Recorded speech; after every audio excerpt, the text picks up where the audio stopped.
Thank you so much for joining me. I'm so excited. When I'm different speakers or taking stage on different places, I don't feel that excited. I got a little bit used to. But whenever I'm with you, I feel excited. Thank you very much for joining me again. Thank you. It's an honor and a pleasure to be here. Today, we have the great honor of welcoming Mr. Fadi Ghandour. I call him, by the way, for respect, Mr. Fadi Ghandour. He always telling me, call me Fadi, but I can't. He has personally shaped the mindset of so many founders, including myself until today. He is the founder of Aramex, the first Arab company ever listed on Nasdaq, and the executive chairman of Wamda Group, where he has spent years building and investing in the region's entrepreneurial ecosystem. Through Wamda, he has also mentored and backed hundreds of founders across MENA, long before ecosystem became a popular, word. But beyond the incredible milestones, taking Aramex public twice, and building one of the world's most successful logistic companies, founding social impact initiatives like Ruvat, and Fadi's great impact has been his ability to nurture founder psychology, again including me, helping helping entrepreneurs stay grounded, purpose-driven, and resilient through the ups and downs of building companies. And as someone who has also guided me personally through my turning points in our own journey at Insider, I can say his wisdom, and he's one of the very rare people that I can call, feel this wisdom that I know, comes from a place few reach and from decades of building, failing, rebuilding, hiring, firing, and ultimately redefining what it means to be a founder from our part of the world for the world. So, ladies and gentlemen, I would like to welcome again one more time Mr. Fadi Ghandour, and I would like to start my questions. This is not going to be ChatGPT created questions. It's going to be some of the questions that I have asked him before during my journey, and I haven't shared the questions with him before. It's not a made-up session. So, are you ready? With you, I am always nervous. Okay, I also moderate But inside. go ahead. Expect the Yes, unexpected. Thank you for that very generous introduction. Thank you. Thank you. Okay. Well, I think maybe I can start by strategy. This is also something that I consider what is strategy? Do we have a real strategy or not? Short-term strategy, long-term strategy, and we have some conversations around it before. And all the topics we have often discussed was about strategy. I even remember saying, I say something to you I'm not sure whether Insider has a real strategy for the long term, for the mid term. And then you always try to define me what strategy, whether it's underrated, overrated. From your perspective, it sounds like a very much generic question, but it's not. Really, I'm confused about it still, time to time. What does strategy truly mean? And how can a founder know whether their company actually has a strategy or just a set of plans? Very difficult question. So, in my view, strategy is way overrated. So, we need to be very careful not to get stuck on strategy. But in today's world, it's a different story. So, it depends on when you ask me that question. So, pivoting is crucial in the world of continuous changing technology. So when you talk about strategy, you need to know where in general you want to get. So you know your product, you know your clients, you're heading to new markets. So these are things that you need to do and say, I want to be global, and this is how I'm going to get global. But then you need to be extremely flexible as sudden things happen in technology. So and specifically in today's world with AI, I'm talking to one of the founders that I invest in today, and he had a strategy.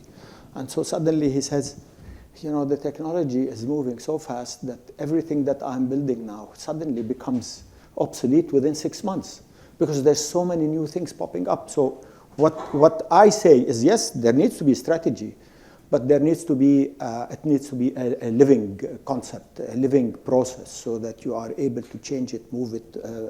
And this is a process of discussion among all the people that influence the organization that you are in. That's my view on strategy. So I've always had strategy. I knew where I wanted to head when I was building my own business. But I had to pivot and change and jump. For instance, I was never thinking that I'd be listing on NASDAQ, right? All I was doing was raising money from private investors, but I failed in doing that, and so I went public. And so anyway, so I didn't want to be public. I didn't want to be listed on NASDAQ. But then again, you know, it was not part of the strategy, but eventually the circumstances pushed me towards doing that. And so we need to be very careful not to get stuck in boxes of strategies. Mm-hmm. And definitely not have a chief strategy officer. Why? Because strategy is the senior people in the organization. The CEO is strategy. If you have somebody that says, well, here's the, what does a chief strategy officer mean in the first place? What does it mean? I mean, what, he goes to his room, comes up with a strategy and tells everyone, here's what the strategy is? Again, you know, it needs to be a living process of continuous discussion and never get stuck with very long-term plans. Very difficult. So maybe a follow-up question. And the geopolitics, I mean, is another story altogether, right? Maybe a follow-up question. And sometimes founders or CEOs feel like, you know, in the room while they are discussing about the strategy, maybe everyone doesn't like, you know, agree on his or her point. Or maybe he feels like, you know, something is off, but the team is like, you know, thinking that we should do this or we shouldn't do this, which is not going to be maybe 100% aligned with this, what the CEO is thinking. Something also I learned from the, you know, founder of HubSpot, Brian Halligan. He used to tell me that CEO has a card in his or her back pocket. CEO card. I am the CEO card, and you should be using this card very rarely, maybe once or twice in a year. Meaning that although the room has a, like, you know, shared idea, sometimes you say, like, you know, no to that or yes to that if they are saying no. I know that this card is a card type of card that should be used rarely. When the CEO should, like, you know, use that card. So that card is what? You know, I'm the CEO, you listen to me. I'm the CEO, although you don't have, like, we are not sharing the, like, you know, same, you know, idea or same, like, you know, same decision. But I'm the CEO, I make the, like, you know, last decision. But most of the time we have to also listen to the team. So there's, like, you know, lots of contradictory situations. So what do you think about that card? When to use that? I think the CEO owns the story of the company. So you can use it, in my view, you can use it anytime you feel that the company is going to get stuck because there's a difference of opinion among the C-suite people. So according to your opinion? No, I wouldn't say 2 times. I'd say use it when you feel you might get stuck because you're going to be owning the delivery. Okay. So, I mean, you can't let things fester for a long time waiting for to say, you know, I used it 6 months ago, but maybe I should use it now.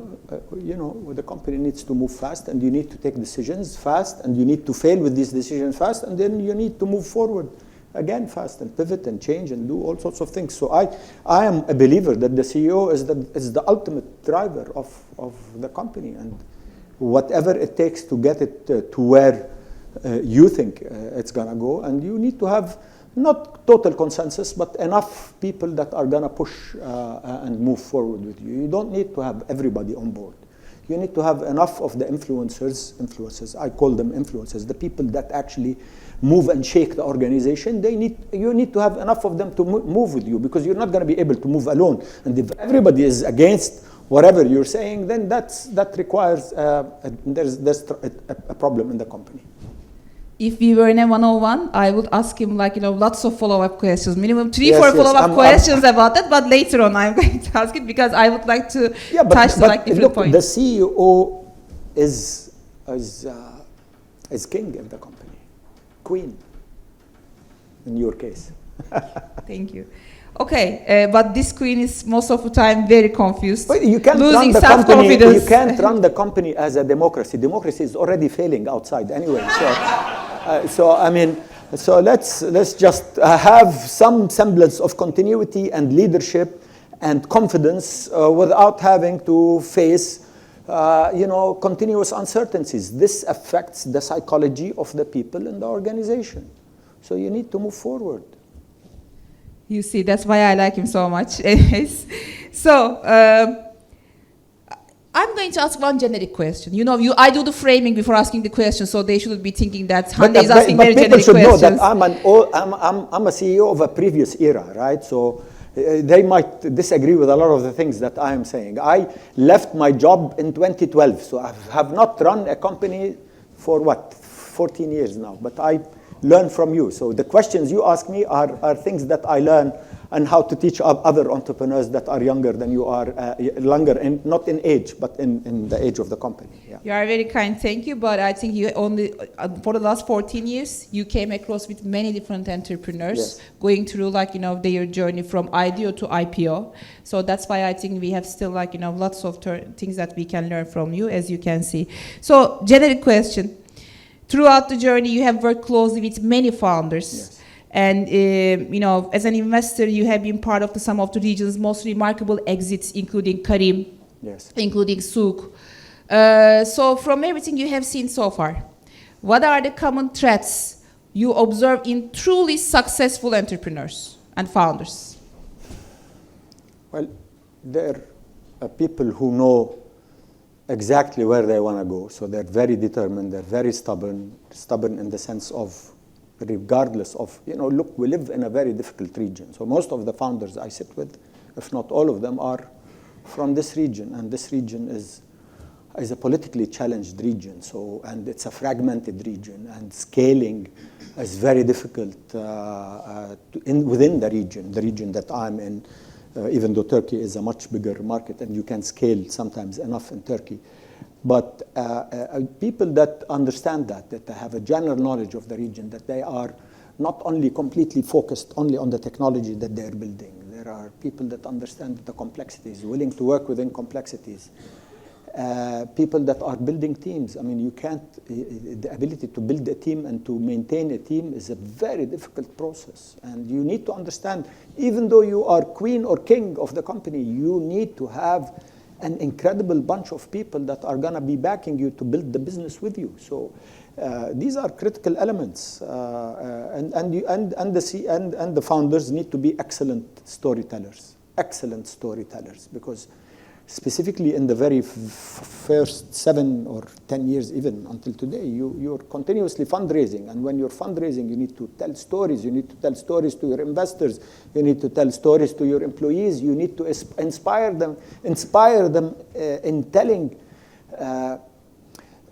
stories of resilience and success. So when I was building the business, there was the Iran-Iraq war. Some of you were not even around, were not born then. So, I started the business in 1982, so that's 44 years ago, 43 years ago. And so there were wars, civil wars, you name it. So you needed to have, those were my uncertainties, because we're in the logistics business, delivering packages in these markets. And you need to get people to continuously believe that you're going to survive. And in the very early days, even though you're not facing the same politics I did, but you need to continuously push people as you are searching for your product market fit, etc., etc., etc. The inspiration story is so essential, and you need to always be at the front line. You need to be visible. You're working, you're selling, everything you preach, you do. People are watching you in the job, outside of the job. People are watching you inside the organization and outside the organization. And so whatever you say, you live. One of the things that you repeat... Walk the talk all the time. One of the things that, you repeat for the last maybe 5 or 10 years, you should be in the front line. That's also this is the single most important thing I told every single executive in Aramex over the years. You are as good as the person that is delivering the package. It's very simple. You need to understand, because I'm, bricks and mortar days. No digital economy at that time, right? You're as good as the perfection of delivering a single package, which means you have to understand the process inside out And this is how you lead. So people have to, you don't ever preach something you don't do. And that's a sign of this. You will end up failing miserably. I'm going to be a little bit selfish and then ask you a follow-up question. That's also one of my concerns. When the organizations becomes bigger, when the companies becomes bigger, people get confused, companies get confused, CEO get confused, and then lose the... That's very bad. Yeah, and then sometimes CEO loses his or her decisiveness. And it's the most... Indecisive? Yeah, they become indecisive. So... and then it's one of the most important risk, I think, for the company. They should be not hesitant about making decisions and sometimes making bold decisions. When the VC or founders feels like that, what is the best of getting rid of this feeling of hesitant or feeling hesitant? You mean your own, when you are hesitant, and how do you manage your own hesitancy? No. How do you get rid of this feeling and then again become more decisive about the making the right judgment calls or making the decisions, moving fast? Because sometimes what I feel is I lose lots of time while I'm trying to make decisions because when the people against this decision or when I feel whether it's right or wrong, this this causes also a delay, lag. Through the processes, you can't run. So how do you get rid of this, feeling? My experience is that you have to decide on one track and move on it. As I said earlier, you move on it and make sure that you have enough people that go with you. And if it doesn't work, you need to actually acknowledge that it's not working and just take an exit. I mean, you cannot have your hesitation delay the process of moving the company forward. And if you are looking to your people as a hesitant leader, you're in trouble. You're in trouble. You need to move fast. You need to be transparent. You need to have that discussion specifically, always with the influencers.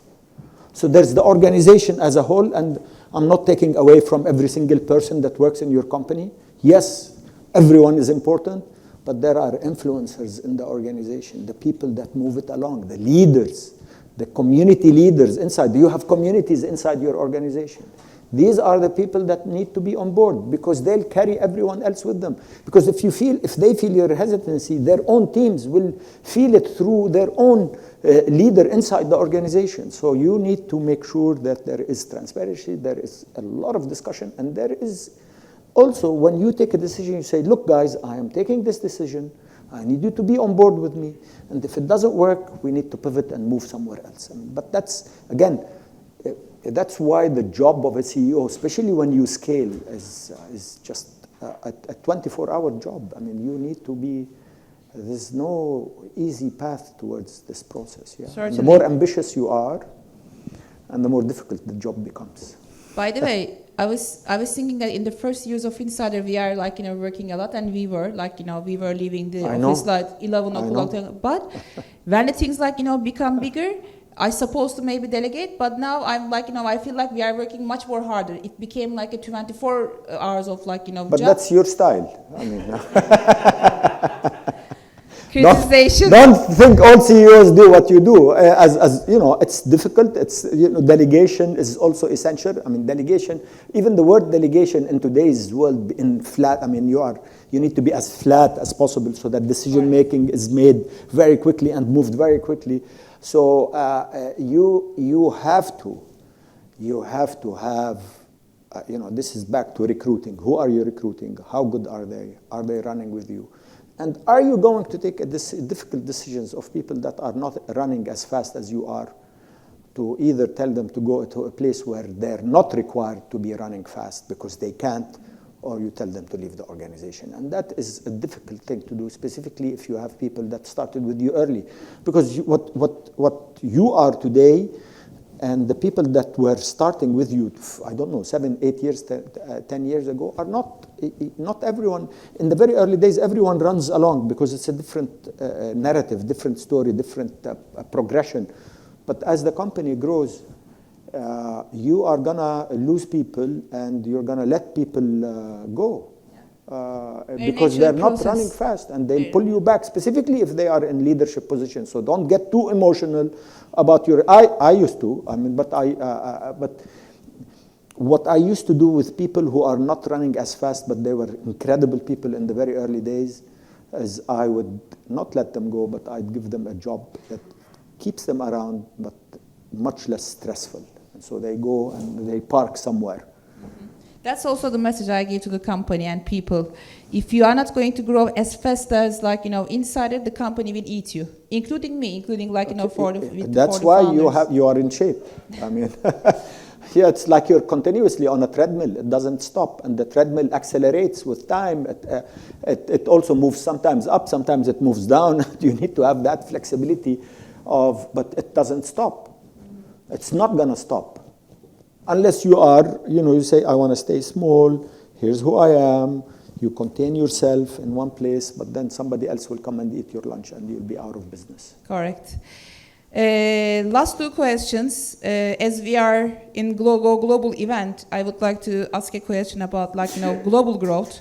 You have seen founders from Middle East to Africa and now Turkey, including Europe, and I think all aiming to scale, internationally. So what mindset shifts are needed to truly, think globally? And in your eyes, what holds the, most founders back from the global expansion? Capital, mindset, fear? What is that? No, I think I would tell most of the entrepreneurs I know, the first thing you need to do is own your markets. So if you are in your own market, and there is, I'm assuming, in general, there are the exceptions in this rule, but in general, if you're coming out of Turkey, own Turkey. Before you start saying, I want to go global, own it, test it. This is your home market, low-hanging fruit. Own it, build on it, learn from it. And then go and choose the markets that are going to be accepting your product. The product story is so essential. You want to go global, why? What are you solving for in these global markets? Is there a niche for you? Is there a market for you? Who is competing with you? It's a different story as you go. Unless you're building something out of Turkey because it's your home country, but you're solving for somewhere else, then you're already global. But the process of going to new markets is a product of what is it that you are. Who is the market? What is the market that you are going to, and what are you going to be able to compete and solve for a specific need in that market? That's so essential. But saying I'm going global for the sake of going global, no.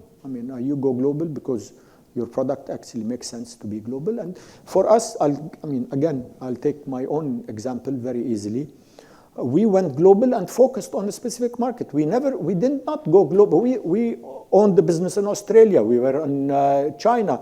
But I was not competing with Chinese companies. I was building a route from China to the Middle East. And we were, at that time, kings of shipping from China to the Middle East. I knew my product. I knew what I could do.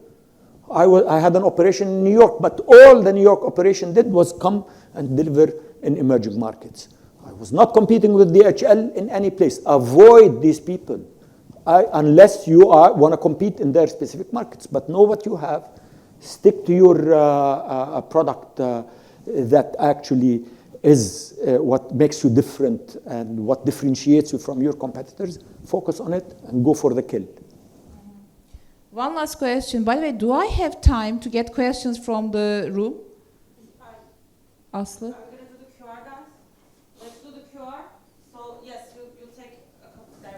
By the way, anything, guys, he is as you can see, has gone through long but very important journey. So anything about leadership, funding, growth, you can ask. One last question from my end. In fast-growing companies, founders should reinvent themselves constantly, and from maybe sometimes builder to leader, from doer to coach, or they should be good storytellers. So what internal shifts for example, did you have to make up to keep up with that reinvention pace? And what we should do as founders and CEOs? All the time. I felt I had this sense of inferiority all the time. That's me. So I was an anxious person as I was building the business. Extremely anxious, worried all the time. And I was in the business of learning and accessing knowledge from all sorts of other industries. I was not looking, we were very early beneficiaries as a company from the internet, but we did not even know that the internet was going to disrupt a lot of the stuff that we're doing. But there is curiosity. You need to be very curious. You need to look to other market, to other companies, what they're doing in solving their own challenges. So you shouldn't have a blinkers around you and only focusing on what you do and your own business. You need to be supremely curious all the time and never think that you have all the knowledge. So, and that's how you reinvent yourself. I mean, you need to have the passion of continuously being a CEO, which means you need to be as fast as the market is in your knowledge and your capabilities as a CEO. And so, and that's very difficult. So I'd go to every single conference in our industry. I would go and do executive education programs. I would go and meet the leaders. I met Fred Smith, he's the godfather of our industry. I went and sought him. I was a young boy in the very early days of my business. I would follow him wherever he's speaking in conference, and I'd go and shake his hand and say, here's my name, and then he'll pay me some attention. Eventually, they offered me to be acquired twice. But that was because of me following him and listening to him in his speeches, and what is FedEx doing? I was never interested in DHL, with all due respect. But FedEx and UPS were much more interesting companies for me, and because they're very innovative in an American market. And so, and DHL hated my guts, so I hated them in return. But yes, I mean, you go learn, seek leaders, seek others. Harvard Business Review, I don't read it anymore. I don't know if it's still there, but I used to read it from cover to end, because I was also learning. I didn't know how companies should look like when they go global. I was building as I went.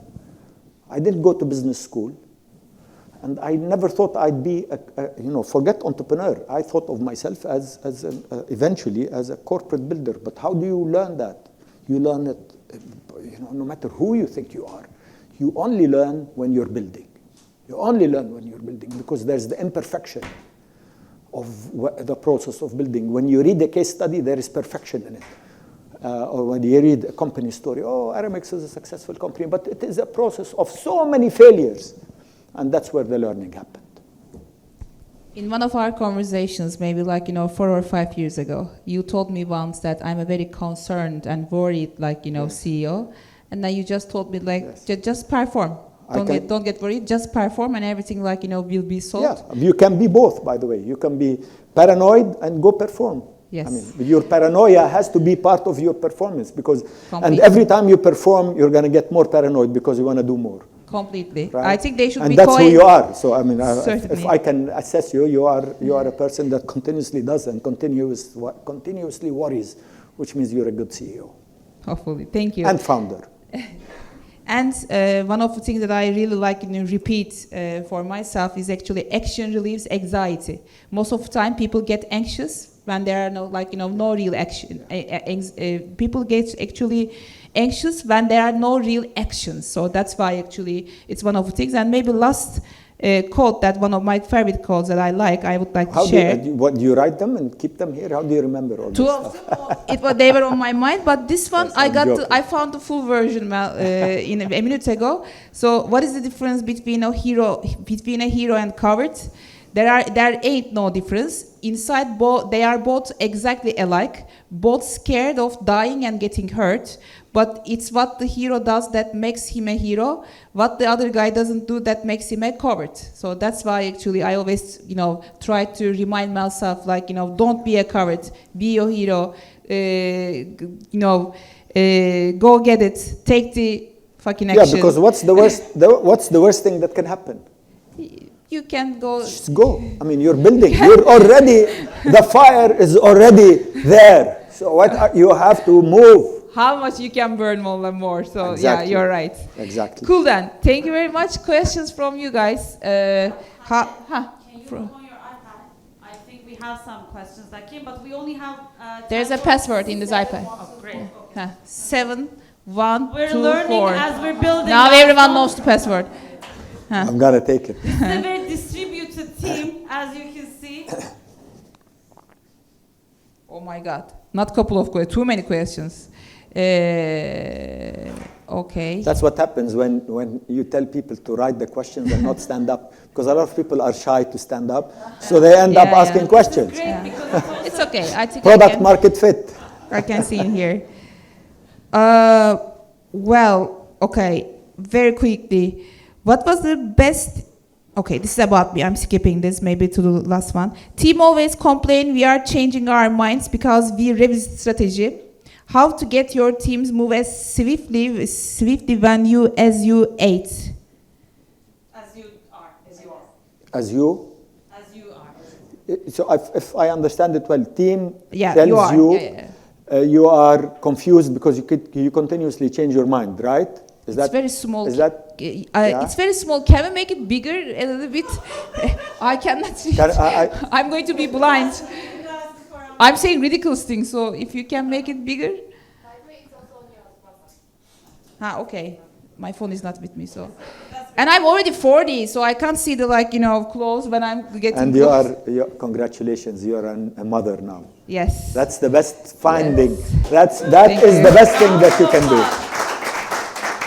And I might say that I'm a grandfather now also, so I am. Let's say uncle. Yeah, I have a. No, I am a grandfather, so I am, and I'm so happy. Thank you. I have a 36 days old baby, a girl, of course, as you can imagine.